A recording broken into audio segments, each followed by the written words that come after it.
And Congressman Crawford also made a stop in Randolph County today. This visit was another part of Crawford's farm tour. He stopped at the new peanut buying point located in Pocahontas on Industrial Drive.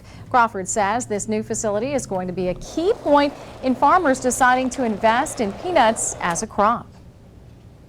You think about the economic situation here with our farmers in northeast Arkansas.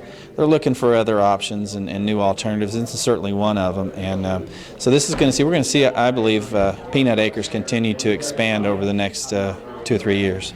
Crawford says by the time the farm tour is complete, they will have met with about catfish, cattle, rice, soybean, peanut farmers, and even poultry producers.